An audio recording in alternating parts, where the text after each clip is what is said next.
Hello नमस्कार साथियों, मैं नवल चौधरी। आज की क्लास में अपन पढ़ने वाले हैं वो सब्जेक्ट है अपना एग्रीकल्चर इंजीनियरिंग। और इसमें भी जो अपना BSc honours agriculture first year के सेकंड सेमेस्टर में लगने वाला है। ठीक है, नाम क्या है इसका? Introductory soil and water conservation. और उसका फर्स्ट लेक्चर कौन सा दोस्तों? First lecture. और उसका पार्ट कौन सा? Part second. पार्ट कौन सा दोस्तों? Part second. और आपको सभी को पता है पार्ट फर्स्ट का अपने दूसरे वाले चैनल पर आपको मिलेगा। ठीक है ना? तो पार्ट सेकंड में अपन ने लास्ट कहाँ तक पढ़ा था उसमें?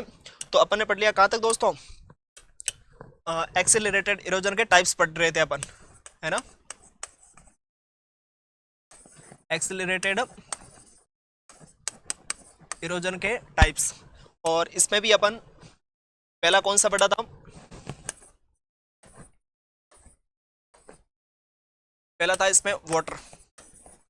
ठीक है, दूसरा कौन सा था इसमें? विंड। और नेक्स्ट कौन सा इसमें? Stream bank erosion. क्या बोलते हैं इसको अपन? Stream bank erosion. और लास्ट बचेगा, या इसको अपन क्या भी बोल सकते हैं? रिवर। क्या क्या बोल सकते हैं इसको अपन? रिवर इरोजन, है ना, जो नदियों द्वारा होता है। किसके द्वारा? नदियों द्वारा, रिवर। और फोर्थ नंबर पे कौन इसमें? Land sliding. Land sliding. ये इसके चार टाइप्स होते हैं। कितने टाइप्स होते हैं? चार। और चार में से अपने मुख्यतः काम क्या कितने हैं? तो अपने पढ़ने लायक कितने हैं इसमें? तीन। कितने लायक दोस्तों? तीन। तीन क्या? दो ही इसमें मेनली अपन दो ही पढ़ते हैं, दो ही अपने सिलेबस में है। ये तो बस इसके टाइप है, आपको क्या याद रखना है? इसके टाइप्स याद रखने हैं। ठीक है ना? तो अपन पढ़ते हैं। पहला कौन सा पढ़ेंगे इसमें? वाटर का। थोड़ा माहौल ठंडा कर देते हैं। यस, पहला कौन सा पढ़ेंगे इसमें? Water erosion. तो आप हेडिंग लगा लो इसमें। First one is water erosion. कौन सा इरोजन दोस्तों? Water erosion.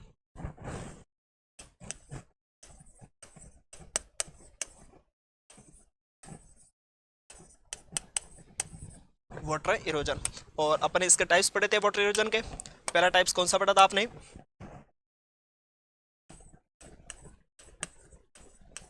Splash erosion. कौन सा दोस्तों? Splash erosion. और उसके बारे में कौन सा? Seat erosion. कौन सा दोस्तों? Seat erosion. ठीक है ना? और नेक्स्ट कौन सा इसमें? रिल इरोजन। और उसके बारे में कौन ना? गली इरोजन।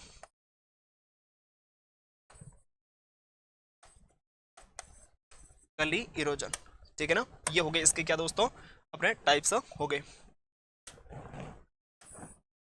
अब यहाँ बहुत अच्छे क्वेश्चन आते हैं, आपको देखना है कैसे क्वेश्चन आते हैं। ठीक है ना? यहाँ क्या पूछता सीधा सा? Advance stage. क्या दोस्तों इसमें? Advance stage. और ये भी क्या है इसकी? Advance stage. और ये भी क्या है इसकी? Advance stage.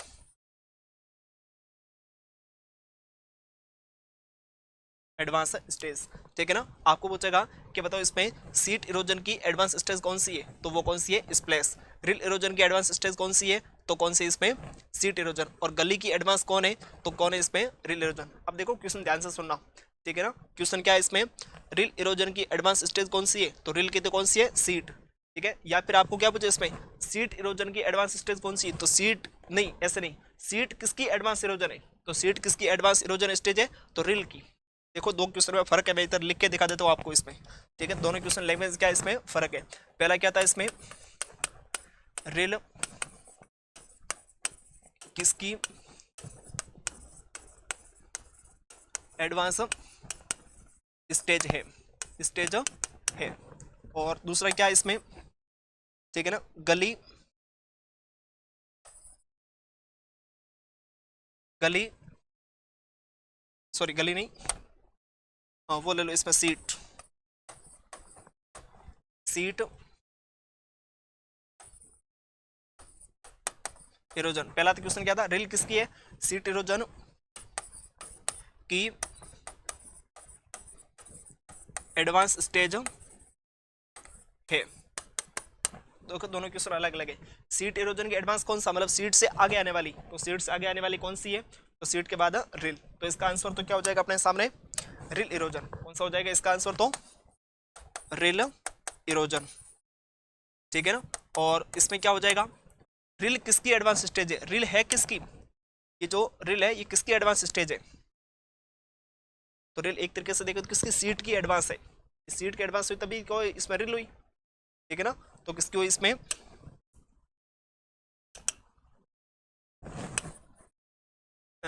रिल किसकी एडवांस स्टेज है, तो किसकी, गली की, यस किसकी होगी, गली की एडवांस है, रिल किसकी एडवांस स्टेज है, गली की। देखो इसमें रिल के बाद कौन आ रही है, गली आ रही है, तो इसकी एडवांस कौन हुई, ये हुई। इस प्रकार से आपको क्या रखना है, इस पर अच्छे से ध्यान रखना है, बड़े अच्छे क्वेश्चन आते हैं और ये दोनों क्वेश्चन आपके एग्जाम में आए हुए हैं, ठीक है ना दोस्तों, दोनों क्वेश्चन एग्जाम में आए हुए हैं। बड़े इसमें अपन आगे पहला पढ़ेंगे कौन सा, इसमें स्प्लैश इरोजन, अपन पहला कौन सा पढ़ना स्टार्ट करेंगे, इसमें स्प्लैश इरोजन, ठीक है ना। आप इसको क्या कर लेना, वीडियो को पॉज करके नोट कर लेना, ठीक है। पहला हेडिंग लगाओ इसमें स्प्लैश इरोजन, इसके कुछ अदर नेम भी होते हैं उसकी भी अपन बात करेंगे।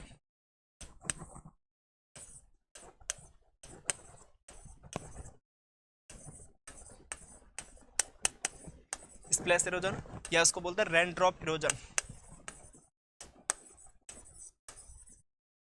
रेन ड्रॉप इरोजन, कौन सा इरोजन, रेन ड्रॉप इरोजन, कौन सा दोस्तों, रेन ड्रॉप इरोजन, या इसको अपन क्या बोलते हैं, स्प्लैश इरोजन, ठीक है ना। इसके देखो कैसी बात आती है, इसमें इसका इंपैक्ट होता है इसमें रेन ड्रॉप का, ठीक है, removing of soil particle, soil particle का रिमूव हो जाएगा, ठीक है ना। और किसके कारण, जो इसमें जो बारिश की बूंद गिरेगी उसके कारण। तो इसमें देखो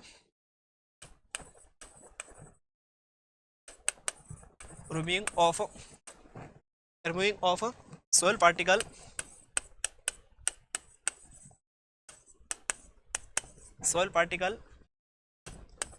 by impact of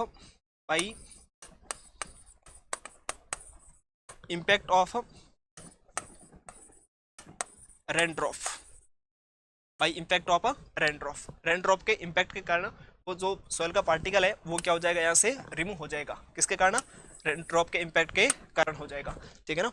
माहौल थोड़ा ठंडा नहीं हुआ, इसको क्या करते हैं अपन, क्या करते हैं, चल ही नहीं, यस अब स्टार्ट हो गई, ठीक है। तो ये होगी इसकी क्या, इसमें डेफिनेशन होगी, क्या होगी दोस्तों इसकी डेफिनेशन, ठीक है। अब भी इस नोन एज स्प्लैश इरोजन नीचे लिख देना, इसमें भी दो बात बड़ी इंपॉर्टेंट है, क्या दोस्तों, दो बात बड़ी इंपॉर्टेंट है, और एक बार जो राजस्थान में प्री पीजी का एग्जाम होता है उस एग्जाम में पूछा गया है इसमें, ठीक है ना, प्री पीजी के एग्जाम में ये क्वेश्चन पूछा गया है। जैसे ये मान लो कि बूंद गिर रही है ऊपर, ठीक है ना, ये जो पानी की बूंद है, ये पानी की बूंद ये ऊपर से नीचे जमीन पर गिर रही है, ये क्या अपनी जमीन है, ठीक है ना। इस जमीन पर गिर रही है, तो जो ये जब गिरेगी ऐसे, ठीक है ना, ऐसे जब ये गिरेगी, ये देखो बीच में गैप है इसमें, ठीक है, तो मिट्टी का पार्टिकल क्या होंगे, उछलेंगे, मिट्टी का पार्टिकल क्या होंगे, ऐसे उछलेंगे, यहाँ से मिट्टी के पार्टिकल क्या होंगे, यहाँ से उछलेंगे, ठीक है। तो वो कितनी ऊंचाई तक जाएंगे, तो वो कितनी ऊंचाई तक जाएंगे, ठीक है ना। तो इसके रिगार्डिंग क्वेश्चन पूछा था, तो कितनी ऊंचाई तक जाएंगे वो, ऐसे देख लो इसमें 50 से 75 सेंटीमीटर, 50 से 75 सेंटीमीटर की ऊंचाई पर जाएंगे, और ये क्वेश्चन आपके प्री पीजी के एग्जाम में पूछा गया है, ठीक है ना। कितने इसमें 50 से 75 सेंटीमीटर क्या जाएंगे ऊंचाई में वो पार्टिकल जाएंगे, इतना इससे ऊपर वो मूवमेंट कर सकते हैं हाईएस्टली। ये क्वेश्चन याद रखना, एग्जाम में पूछा गया है, बाकी तब बता रहे हैं, बाकी इतना ज़्यादा आपके काम का इसमें है नहीं, ठीक है ना। यस, तो इसको आप लिखो फटाफट, बढ़ते हैं इसमें अपन आगे।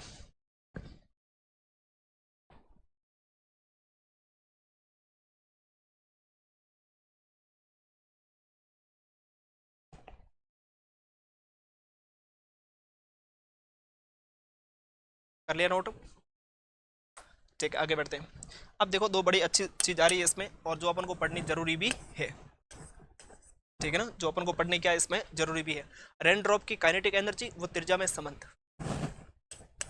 ठीक है। आप हेडिंग क्या लगो इसमें,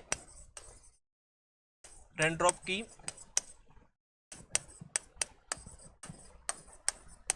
काइनेटिक मतलब गतिज ऊर्जा, काइनेटिक एनर्जी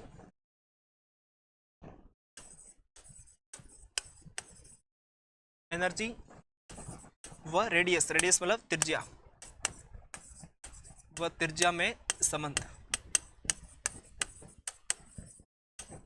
व त्रिज्या में संबंध, ठीक है। अब देखो बड़ा अच्छा क्वेश्चन है यहाँ से, एक जो अपने रेन ड्रॉप है उसका जो पार्टिकल की रेडियस क्या है और उसकी गतिज ऊर्जा कितनी है, उसमें संबंध क्या है, तो काइनेटिक एनर्जी समानुपाती r की पावर 4। बस ये सूत्र आपको याद रखना है। इसमें काइनेटिक एनर्जी समानुपाती r की पावर 4, इस सूत्र को क्या रखना है आपको अच्छे से याद रखना है, गांठ बांध के याद रखना है। कैसा दोस्तों, गांठ बांध के आपको क्या रखना है, इसमें याद रखना है, ठीक है ना। इसको अपन लैंग्वेज में कैसे लिख सकते हैं, तो लैंग्वेज में कैसे लिख सकते हैं वो भी इसमें अपन बताएंगे, ठीक है ना। और उसके बारे में अब देखो के ई कौन है, के ई तो काइनेटिक एनर्जी, आर कौन है इसमें, रेडियस रेनड्रॉप, और वी से क्या इसमें वेलोसिटी, ठीक है ना। वी इसमें ही नहीं, आपके आगे आएगा एक वी आगे आएगा जिसमें क्या होगा, वेलोसिटी व त्रिज्या में भी कुछ क्या होगा, संबंध होगा, उसके बारे में बात करेंगे अपन, ठीक है। अभी तो इतना याद रखना, रेनड्रॉप की काइनेटिक एनर्जी मतलब गतिज ऊर्जा, और रेडियस में क्या संबंध है, तो के ई समानुपाती आर की पावर 4, आर कौन है, त्रिज्या मतलब रेडियस, और के ई मतलब काइनेटिक एनर्जी, तो उसके 4 गुना ज़्यादा इसमें समानुपाती होती है। अब एक क्वेश्चन देता हूँ मैं इसमें आपको, और बड़ा अच्छा प्यारा क्वेश्चन है, नोट करो आप। यदि क्या दोस्तों, यदि रेनड्रॉप की रेडियस को रेनड्रॉप की रेडिएशन को यदि रेनड्रॉप की त्रिज्या को r से r² कर दिया जाए तो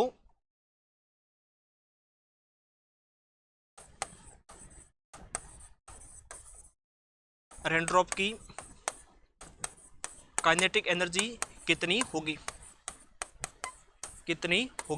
ये क्वेश्चन एग्जाम आया हुआ था ऐसा, तो अपन सीधे बस क्वेश्चन के रिगार्डिंग यहाँ ले आए। इसको सूत्र क्या है आपको पता है, के समानुपाती r की पावर 4। अब इसको 2 गुना बढ़ा दिया, एक तरीके से कितना, r से r² कर दिया, मतलब 2 गुना बढ़ा दिया। अगर ये 2 गुना बढ़ाया है तो काइनेटिक एनर्जी सीधी 16 गुना बढ़ेगी। कितने गुना बढ़ेगी इसमें, सीधी 16 गुना बढ़ेगी। तो इसका आंसर क्या हो जाएगा, आंसर क्या हो जाएगा इसका, काइनेटिक एनर्जी कितनी बढ़ जाएगी इसमें, 16 गुना, ठीक है। तो आप इसमें लिख दो फटाक से,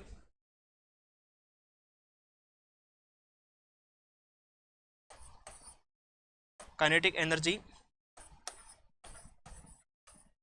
16 गुना बढ़ जाएगी।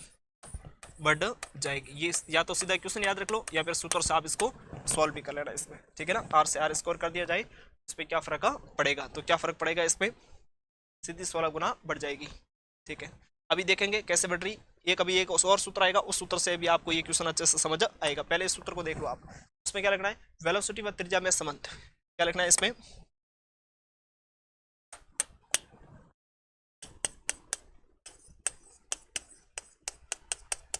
वेलोसिटी व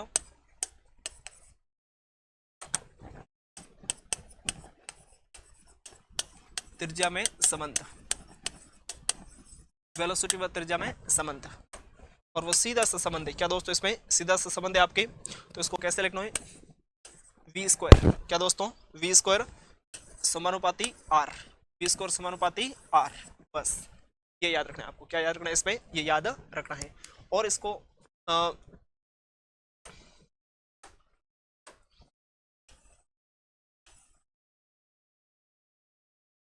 ठीक है ना। तो और पीछे वाला क्वेश्चन क्या था उसको आप अच्छे से याद रखना। ये रेनड्रॉप की त्रिज्या को r से r² कर दिया जाए, r से कितना कर दिया जाए, r², क्या फर्क पड़ेगा इसमें, तो कितने 16 गुना काइनेटिक एनर्जी बढ़ जाएगी। कितने गुना बढ़ जाएगी दोस्तों, 16 गुना बढ़ जाएगी, है ना। मतलब बूंद की रेडिएशन को दुगना किया, बूंद की रेडिएशन को क्या किया, दुगना किया, तो काइनेटिक एनर्जी 16 गुना बढ़ेगी, हो जाती है इसमें 16 गुना बढ़ जाती है, ठीक है। अब देखो एक बात और है इसमें, यहाँ बात करते हैं इसके अपन कब से कह रहे हैं, वाटर क्या एजेंट का कार्य कर रहा है, और किसके एजेंट का कार्य कर रहा है, कोई LIC का एजेंट नहीं है, वो किसका, मतलब एक जगह से दूसरी जगह सॉइल को पार्टिकल को ले जाने के लिए। लेकिन वाटर में इरोजन किसके कारण होता है, ठीक है ना, ऐसा क्या है उसमें, ठीक है ना, वाटर इरोजन किसके कारण होता है, तो वाटर इरोजन किसके कारण होता है दोस्तों, इरोजी पावर के कारण। किसके कारण, इरोजी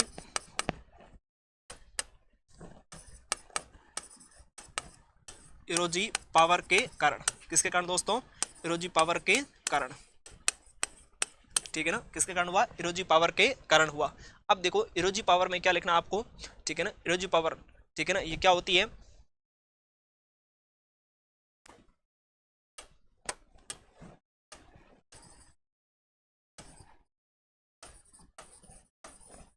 वाटर में इरोजिव पावर को, इरोजिव पावर को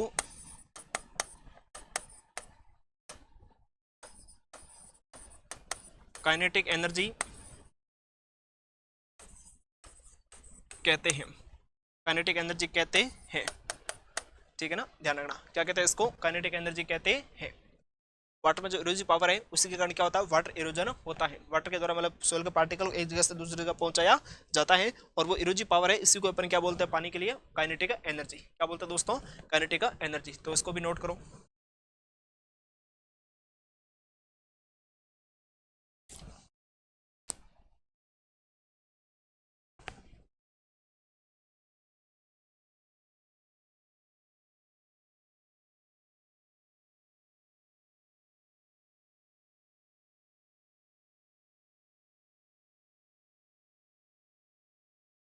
अब एक इसमें बात और देखनी है आपको, ठीक है ना, इधर देख लेते हैं अपन। जो काइनेटिक एनर्जी है, काइनेटिक एनर्जी किसके प्रोपोर्शनल होती है, काइनेटिक एनर्जी किसके प्रोपोर्शनल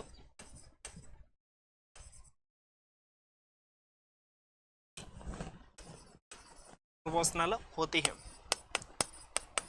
किसके प्रोपोर्शनल होती है, होती है। तो किसके प्रोपोर्शनल होती है ये काइनेटिक एनर्जी, है ना, ठीक है ना, आर की पावर 4 की, आर की पावर 4 के, आर की पावर 4 के, उसकी क्या होती है, समानुपाती होती है। और इसको लिख कैसे सकते हैं अपन, तो के ई समानुपाती, प्रोपोर्शनल वाला क्या हुआ इसमें, के ई समानुपाती आर की पावर 4, आर की पावर कितनी है इसमें 4। अब इसको क्या कर दो, डिब्बे में पैक कर दो, डिब्बे में क्या कर दो, इसमें पैक। अब देखो आर की पावर क्या है इसमें 4, ठीक है ना, जो काइनेटिक एनर्जी है वो किसके प्रोपोर्शनल होती है, त्रिज्या के, और त्रिज्या की पावर कितनी है इसमें 4। इसी के कारण वो क्वेश्चन हो रहा था, आप देखो पीछे वाला, ये रेडियस, यदि रेनड्रॉप की रेडियस मतलब त्रिज्या को आर से आर स्क्वायर कर दिया जाए तो काइनेटिक एनर्जी कितनी होगी रेनड्रॉप की, 16 गुना बढ़ जाएगी, ठीक है ना, वो इसी के कारण थी, इसके कारण थी, इसी सूत्र के कारण, ठीक है ना। अच्छे से क्या रखना, याद रखना, ये क्वेश्चन आया हुआ है। बस ये इतनी बात थी, थोड़ी सी कुछ एक्स्ट्रा थी, क्योंकि अब आप बीएससी ऑनर्स एग्रीकल्चर में हो तो आगे खूब सारे कंपटीशन देना है, तो ये बात भी जरूरी हो। और अगर इस एग्जाम में भी ऐसी बात लिखोगे, ऐसा क्वेश्चन अगर कोई आता है तो आप सबसे अलग होगे और आपके नंबर भी क्या आएंगे, सबसे अलग आएंगे, ठीक है। तो अपना एक कौन सा इरोजन हो गया था, स्प्लेश, कौन सा हो गया था दोस्तों, स्प्लेश, ठीक है ना, ये रहा स्प्लेश हो गया। और स्प्लेश में एक ये 50 से 75 सेंटीमीटर पार्टिकल ऊपर उड़ता है, ये भी क्या रखना याद। और एक इसमें ये क्वेश्चन सीधा याद रख लेना, और इसमें भी क्या संबंध है वो इसमें देख लेना, वो सूत्र और इसका भी सूत्र, और ये इरोजिव पावर को भी याद रखना। अब नेक्स्ट आता है सीट इरोजन, सेकंड कौन आता है इसमें, सीट इरोजन, कौन आता दोस्तों, सीट इरोजन, ठीक है ना। और सीट इरोजन को अपन क्या बोलते हैं, death of formal stage,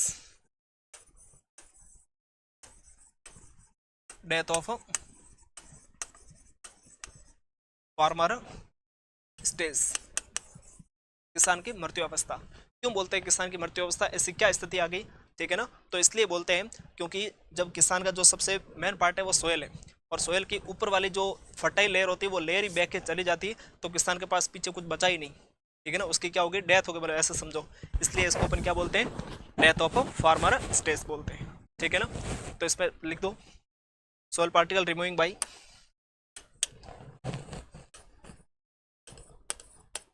soil particle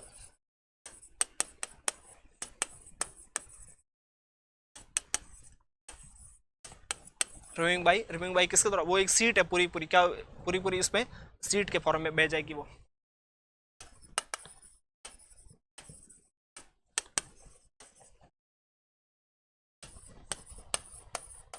form of the seat due to run off, run off, run off किसको बोलते हैं, ये भी पूछा गया। जो मृदा पर पानी बहता है उसको अपन क्या बोलते हैं, रन ऑफ। और इसके कारण एक सीट बनेगी और सीट के कारण ऊपर वाली पार्टिकल है, उस सॉइल पार्टिकल ऊपर वाली लेयर है, वो लेयर चली जाएगी। ठीक है ना, ये तो होगी इसकी डेफिनेशन। और इसको अपन क्या भी बोलते हैं, फार्म स्टेज के नाम से भी, डेथ ऑफ फार्म स्टेज के नाम से भी इसको जाना जाता है। ठीक है ना, इसमें क्या होगा, फर्टाइल लेयर इज लॉस्ट। क्या होगा दोस्तों, fertile layer, fertile layer is lost. वो फर्टाइल लेयर थी वो क्या हो गई, गायब हो गई। फर्टाइल लेयर क्या हो गई, गायब हो गई, ऊपरी 15 सेंटीमीटर। ठीक है ना, और ये किसकी एडवांस स्टेज है, रिल इरोजन की। तो लिख दो इसमें, इट इज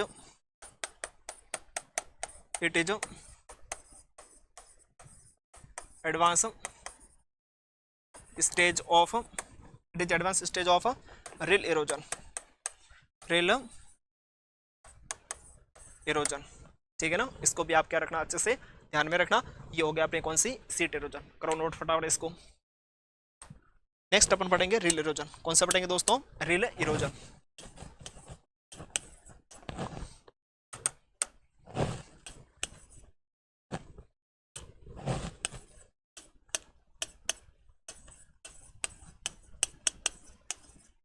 रिल इरोजन, ठीक है ना।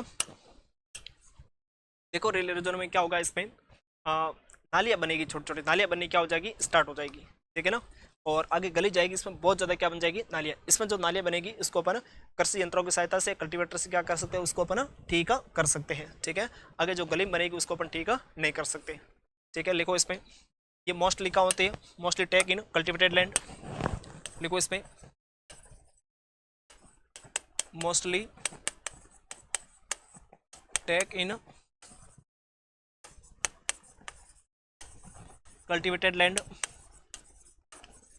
मोस्टली टेक इन कल्टिवेटेड लैंड। मोस्टली क्या होता है, जो जहाँ खेती करते हैं उसी लैंड पे ये मोस्टली होता है। ठीक है ना, और उसके अलावा ये किसके एडवांस स्टेज है, गली, गली के ना, it is advance stage of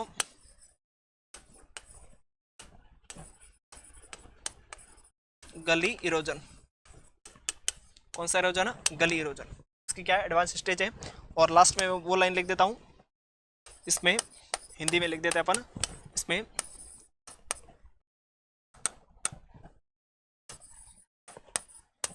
खेत में छोटी छोटी नालियाँ बननी स्टार्ट हो जाती हैं, जिसे कृषि यंत्रों से ठीक किया जा सकता है, ठीक किया जा सकता है। इससे ठीक किया जा सकता है, कृषि यंत्रों से ठीक किया जा सकता है। ये कौन सी होगी आपकी, रिल इरोजन। ये एडवांस वाला, स्टेज वाला, ये थोड़ा इसमें अच्छे से क्या रखना, ध्यान रखना। और लास्ट में आगे सबसे पहले कौन है अपने, गली इरोजन। कौन आगे दोस्तों, 4th नंबर पे गली इरोजन।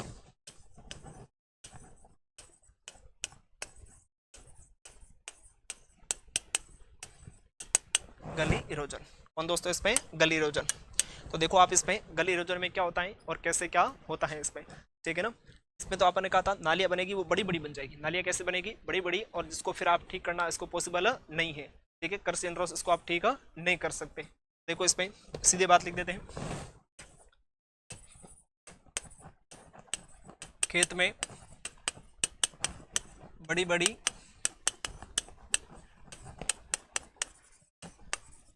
नालियाँ बन जाती हैं, जिससे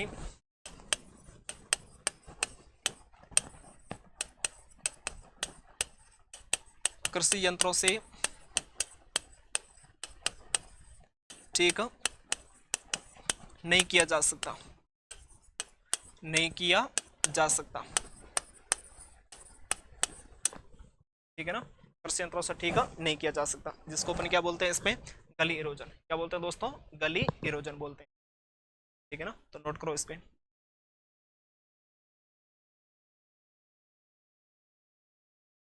इसको क्या करो, नोट करो।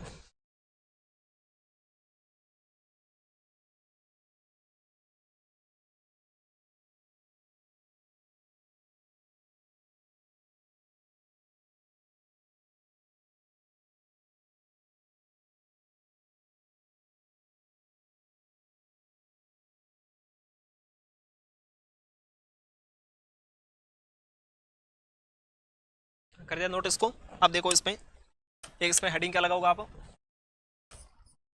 किसके बेसिस पर, तो इसमें ना स्टेज के बेसिस पर, स्टेज के बेस पर गली 2 टाइप्स की होती है, ठीक है, अलग अलग स्टेज है इसकी।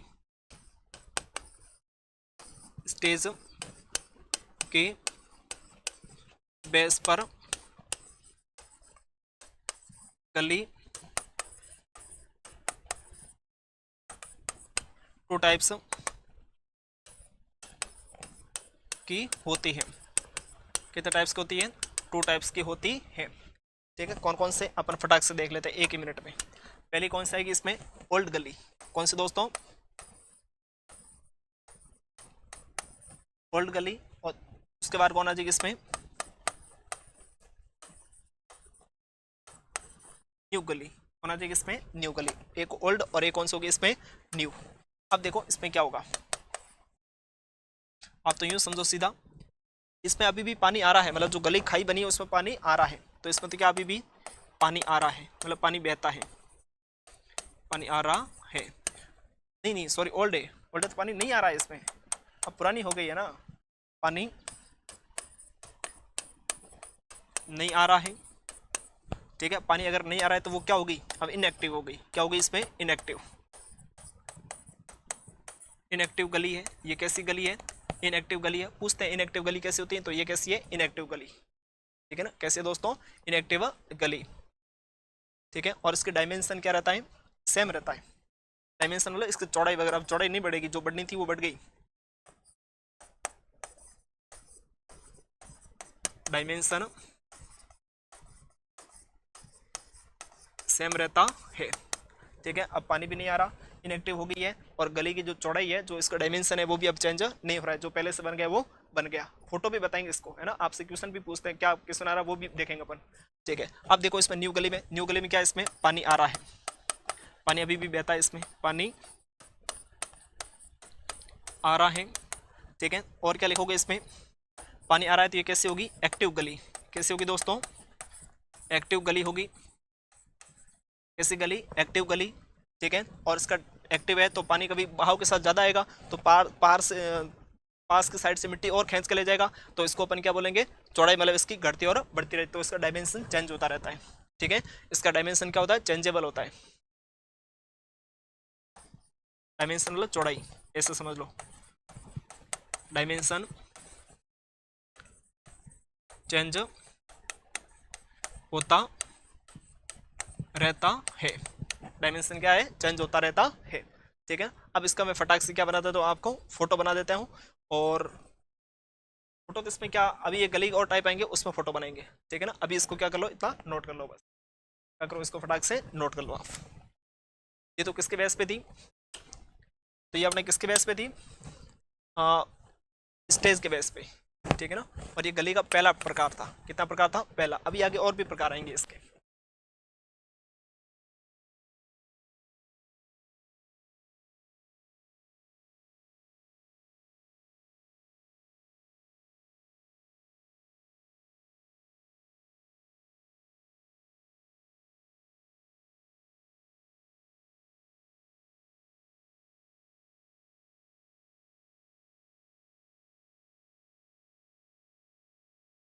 ठीक है ना, नोट कर लिया। अब नेक्स्ट लिखो, इसमें सेकंड नंबर पे हेडिंग लगो आप। पहली वो किसके बेस पे थी, स्टेज के बेस पे। किसके बेस पे दोस्तों, स्टेज, अब सेप के बेस पे, बेस्ड ऑन सेप।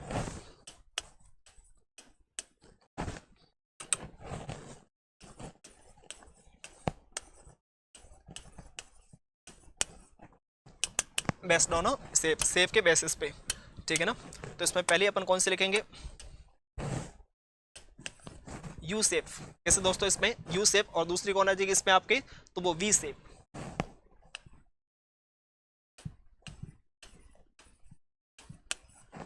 ठीक है ना। और इधर कौन से लिख देंगे अपन,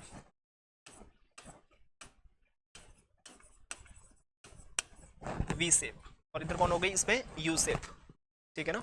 इसको थोड़ा ठीक से लिख देते हैं।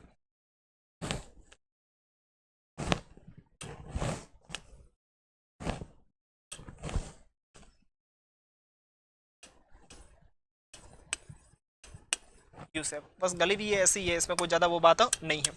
अब देखो इसमें होता क्या है, तो ये तो कैसी होती है, इस प्रकार की होती है, सेम ये यू अपन बनाया ना वैसी गली होगी,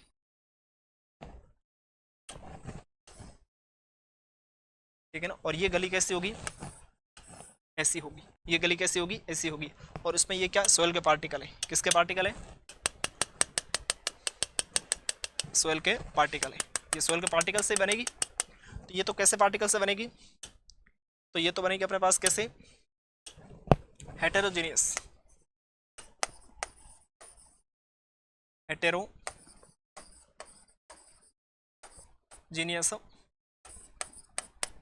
सोयल पार्टिकल,